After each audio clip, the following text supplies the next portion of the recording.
Okay. The first thing I wanted to talk about was that idea of staying emotionally truthful with yourself. And I remembered a story. I went to the vet one time with my dog, and the dog had to have a shot, I think, or maybe a thermometer stuck up its butt. I don't remember exactly what it was because it's been so long, but the vet um, said that you get the dog to cooperate by giving them cheese so they don't notice pain or become alert to being in danger or to feel like they need to protect themselves. And so if you take that idea and you think about how you were treated when you were in pain, if people tried to deflect you or distract you from feeling it, and then you were confused as to why, like, for example, what I said about my grandmother laughing when she was sitting in a wheelchair right before she died. Um, and I was also in the circumstance that I was in. You start to wonder how terrible trying to dodge emotions or trying to help people figure out how to dodge emotions can be, and what becomes of that, because you don't you lose your ability to understand how to understand the way people are reacting towards things that are serious and should be taken seriously. And so I went to Fort Phantom Lake today to let the turtle go that I found. And I went, like, okay, so why is Fort Phantom significant? Well, um, the idea of the phantom, that's like being a, a fan, or wanting people to be a fan of you without really knowing each other, I would say, is what that is. Now, I can elaborate on that, but for now, that's what it's going to be. Now, I had said that there was a story about Fort Phantom Lake about a lady in a white dress, but I can't remember that story. Uh, all I know is that my grandparents used to live on Fort Phantom, and I have a lot of memories of being out there swimming in the lake, and I took some pictures of that today. And we used to take our jet ski out there, and we used to have fish fries out there. I grew up at that lake house that I took pictures of. Now someone else lives there now. My grandparents have been dead for quite some time, but they lived on that same road named Apache Lane, which I released the turtle. Um, what else? Now, as far as family togetherness goes, I was thinking about how a lot of things, when I look back, seem like they were performances instead of being genuine enough. Like, it was like imitating some character or something off of a movie. And it was funny and all of those things back then. But when I think about having to place myself in that type of situation today, it's not tolerable to me. It feels like it's too disconnected emotionally from myself. And, you know, also when people are starting to throw out like things that seem like trash or inanimate objects for me to connect with, I can't connect with it all of the time. I don't want to connect with it all of the time because it's like building a fake emotional tower. That is not what I'm trying to do. I'm actually trying to figure out how to develop real relationships. And yes, I want to understand my environment, and what's going on with it, but to build up stories about people who I don't know, or objects or things that get thrown out as some sort of clues or whatever it is for me to make stories up about. I do not like that. And I have to work through a lot of things within myself to see what comes out as what is significant to me. And I thought that it was significant to release the turtle at Fort Phantom Lake in thinking about this fandom sort of situation. And I also included in that journey some, I guess, artifacts of the environment, some images of where I used to be as a child, some descriptions of that. And I'm trying to keep kindling the fire so that I can feel like Ren and Joe and Lewis and whoever else has the ability to actually get to know me, instead of sending people into a study session that doesn't make them feel like they're actually finding out anything about me as to, the kind of experiences or the kind of, a fuller picture, I suppose, because whenever like somebody's like, there's two examples when Ren would talk about all these people that he wanted to go, and that's the thing, write down a list of whatever it is that kind of makes you feel emotionally disconnected, left out, or detached, and describe it and see if that can be resolved somehow. Because if you recognize it in yourself, or that you do not like some things, then you can try and figure out how to resolve that stuff. So I don't like it really exactly when it feels like somebody is trying to send me to a book instead of being able to get to know a person. And I don't like it when they're talking about other people very much, because then I'm trying to imagine like how I fit into that circumstance at all, or why I should even be listening to it. Even if I try to imagine myself as a part of the equation, it's become a little bit too difficult for me to imagine myself through somebody else's name. It just does not work for me anymore. I don't want to do that.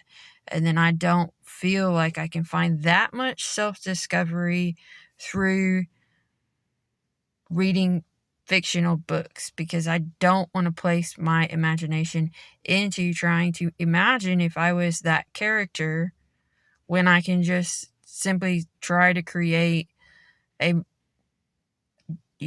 I guess genuine is my favorite word, which to me, genuine is not, it's not the same to be like, hey, you're genuine, as like it's some kind of compliment. It's not about the word description that makes you feel a sense of self-worth. It's the principles that are involved in the action of embodying whatever the word is. It's never going to make you feel good if somebody like pats you on the back and says, hey man, I'm proud of you. Like, you're like, why are you proud of me? It's like that word does not like change my feelings. It makes me feel like there's something awkward between us when that happens. That's not the point of having vocabulary words. The point of having vocabulary words is for better self-understanding, because if you don't have the language component, then it can become very confusing to try and form relationships with people, because the way that people respond to various circumstances is not maybe always going to look like the same way that you respond to it. And it's very, I think it's extremely difficult to figure out how to analyze people if their wires and things are crossed in some strange, I don't know if crossed is a good word, done in such a kind of strange way as to how they're trying to deal with the circumstances of pleasure and pain. I don't know what else you would say to describe that. Pleasure and pain and connectivity through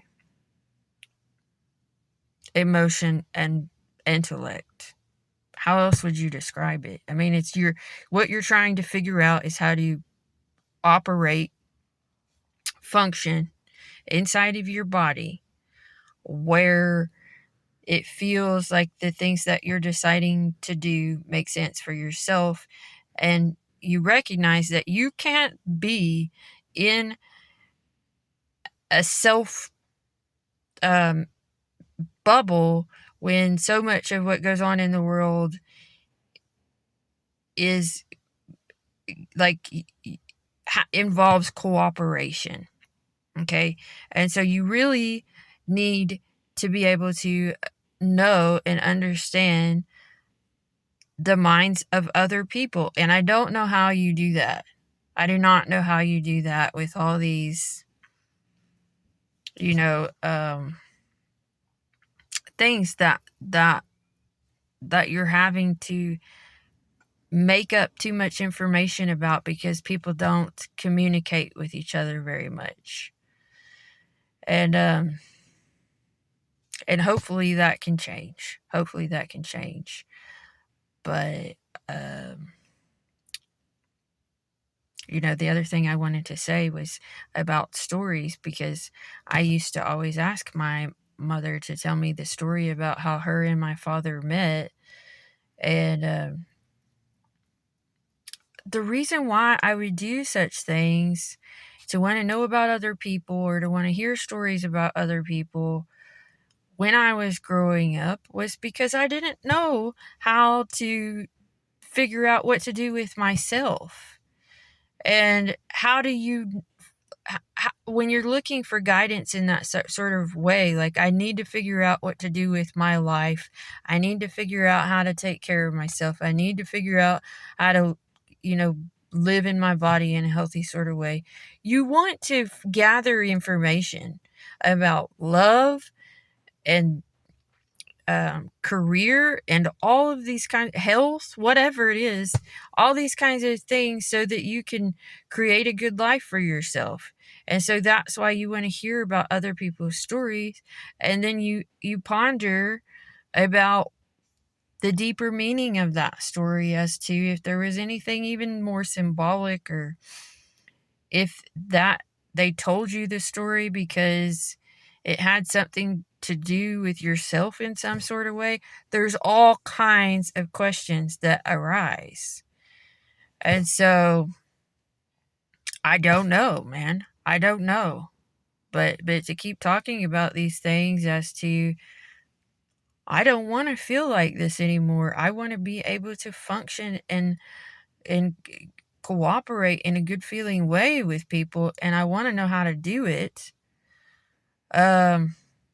I do not want to live in a world of interpreting trash on the road, or signs, or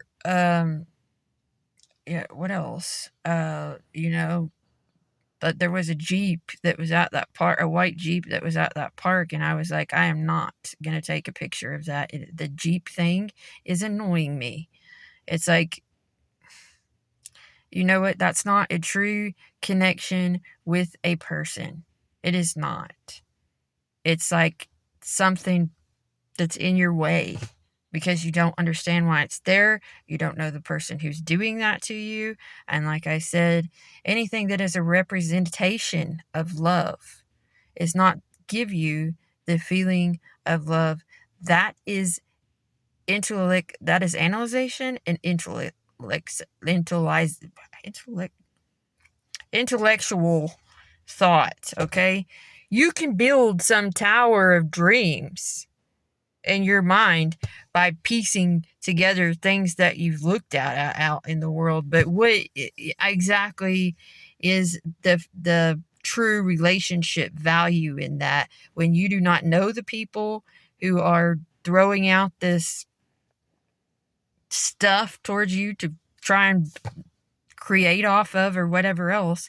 It has to connect with yourself in some way.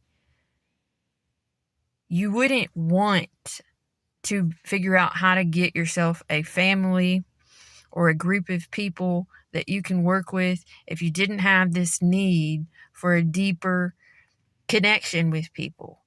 That's what it's about. It is not about creating some thing like a compliment. As I said, that's what it is if you're just gathering this trash to try and come up with a story about. That's not the purpose of vocabulary words or, stuff to look at. That's not. And I think that bleeds into the fact of the conscience needing to be the consciousness needing to be physical or non-physical. Well, if you just have a big collection of trash, you do not need that to be physical. But if you are doing things in your body which are required to live, you do need those things to be physical. Okay, that's the difference. I think the best way to describe it, in the way that I'm trying to understand what you were saying. Now, in the fact that I went back and listened to Lewis and Joe again after I said that maybe I should not do that, guess what happened? My Bowflex worked perfectly. It, like, the resistance of it on the legs went back to normal, and I was able to do my exercises in a the way it is supposed to work. And so what I thought about was how it felt when I try to cut myself off from people because I'm trying to figure out what it is to be loyal, so that I don't sabotage a ability to be able to be with a romantic partner. Now, with Lewis having that beard and trying to talk about editing my work instead of talking about the relationship with me, it did remind me of when Jonathan wrote me a breakup letter and I took a red pen and started writing all over it saying no. But that wasn't because I was editing his grammar. That was because I didn't want him to break up with me. That was it. I don't even remember what I edited. But anyway, then the beard thing, of course, I recognize that as a memory also in my mind about going through that situation of who did I think that I should be with between Jonathan and Aaron. I don't even know if that there really was a choice between that. But like, if I went back and looked at that situation and know how I truly was feeling,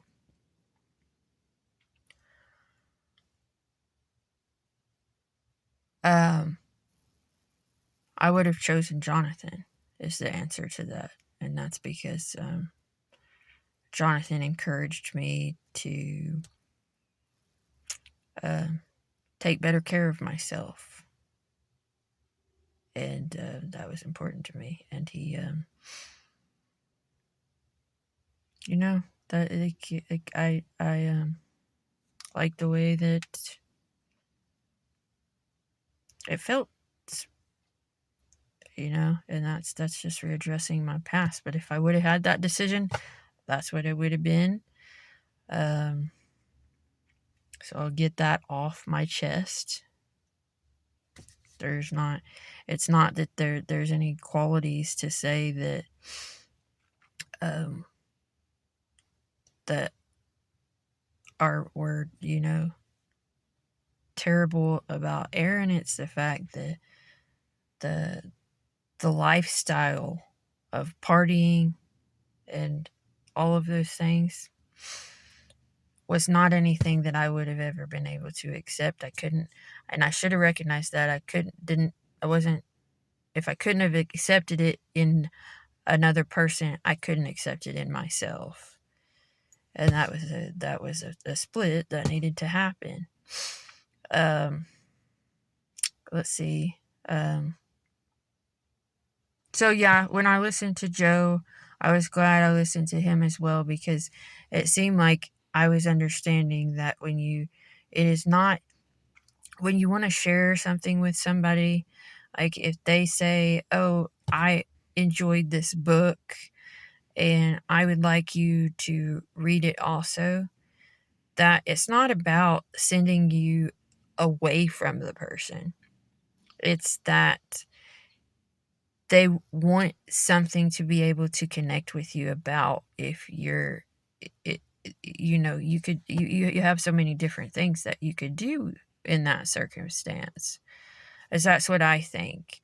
But on the other side of that, when you try and listen to somebody who loves all of these books which you haven't read, or you may not want to read,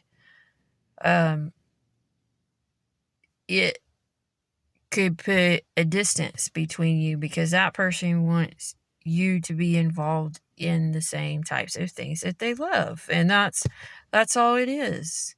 Because that forms a new type of birth through your, giving your thoughts to each other.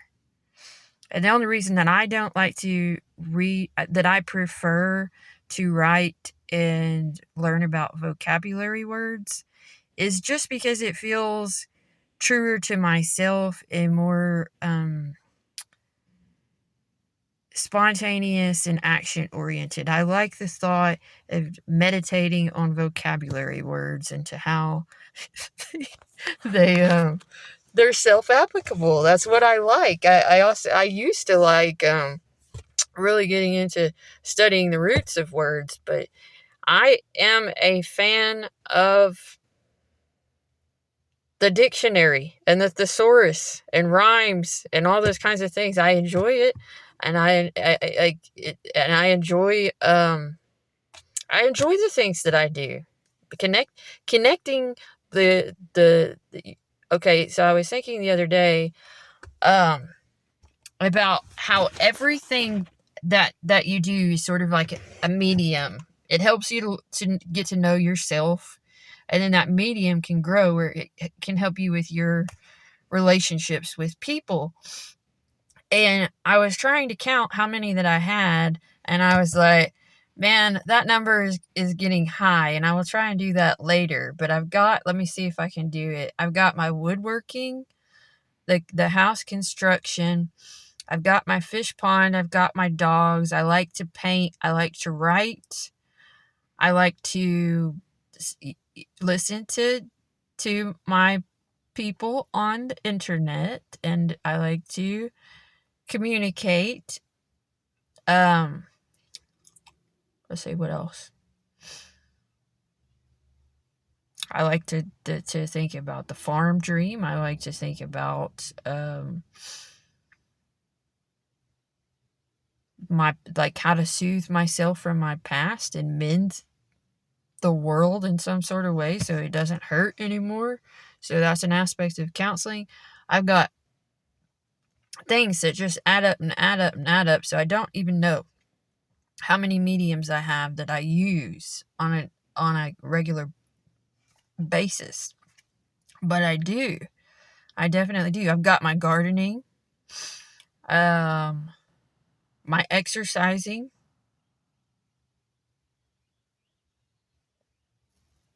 nutrition, vitamins.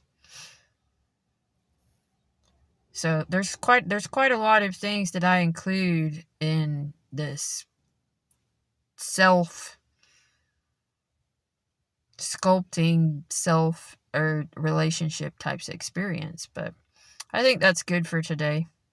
We had quite the journey today. We rescued another turtle.